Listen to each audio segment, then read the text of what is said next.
നമസ്കാരം. Third eye ന്യൂസിലേക്ക് സ്വാഗതം. ആലപ്പുഴ മെഡിക്കൽ കോളേജിലെ താൽക്കാലിക നിയമനവുമായി ബന്ധപ്പെട്ട് മന്ത്രി ജി സുധാകരൻ ഉന്നയിച്ച കോഴ ആരോപണത്തിൽ അന്വേഷണം ആവശ്യപ്പെട്ട് CPM പരാതി നൽകി.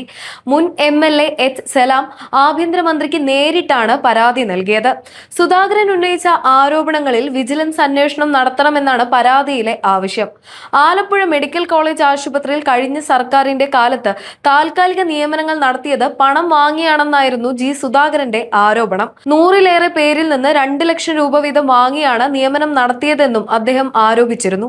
എംപ്ലോയ്മെന്റ് എക്സ്ചേഞ്ചിൽ പേര് രജിസ്റ്റർ ചെയ്ത് കാത്തിരിക്കുന്നവരെ ഒഴിവാക്കി കുടുംബശ്രീ വഴിയാണ് ചില നിയമനങ്ങൾ നടത്തിയതെന്നും സുധാകരൻ ആരോപണം ഉന്നയിച്ചിരുന്നു. എന്നാൽ പണം വാങ്ങിയതായി ആരോപിക്കപ്പെടുന്ന വ്യക്തിയുടെ പേര് വെളിപ്പെടുത്താൻ അദ്ദേഹം തയ്യാറായിരുന്നില്ല. ആരോപണം പുറത്തു വന്നതിന് പിന്നാലെ വിഷയത്തിൽ അന്വേഷണം വേണമെന്ന നിലപാടിലാണ് CPM. നിയമനങ്ങളിൽ ക്രമക്കേടോ സാമ്പത്തിക ഇടപാടുകളോ നടന്നിട്ടുണ്ടെങ്കിൽ അതിന് പിന്നിലുള്ളവരെ കണ്ടെത്താൻ വിശദമായ അന്വേഷണം നടത്തണമെന്നാണ് പരാതിയിലൂടെ ആവശ്യപ്പെടുന്നത്. ആരോപണത്തിന് പിന്നിലെ വസ്തുതകൾ അന്വേഷണത്തിലൂടെ പുറത്തു വരണമെന്നും പരാതിയിൽ ആവശ്യപ്പെട്ടിട്ടുണ്ട്.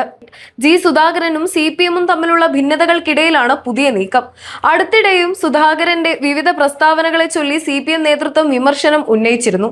അതേസമയം മെഡിക്കൽ കോളേജ് നിയമനവുമായി ബന്ധപ്പെട്ട് സുധാകരൻ ഉന്നയിച്ച ആരോപണങ്ങൾ നിലവിൽ ആരോപണങ്ങൾ മാത്രമാണ്. അന്വേഷണം പൂർത്തിയായ ശേഷമേ ആരോപണങ്ങളിൽ കഴമ്പുണ്ടോ എന്നും നിയമനങ്ങളിൽ ക്രമക്കേട് നടന്നിട്ടുണ്ടോ എന്നും വ്യക്തമാകൂ. പരാതിയുടെ അടിസ്ഥാനത്തിൽ അന്വേഷണം ആരംഭിക്കുന്നതോടെ വിഷയത്തിൽ കൂടുതൽ വിവരങ്ങൾ പുറത്തുവരുമെന്നാണ് പ്രതീക്ഷ.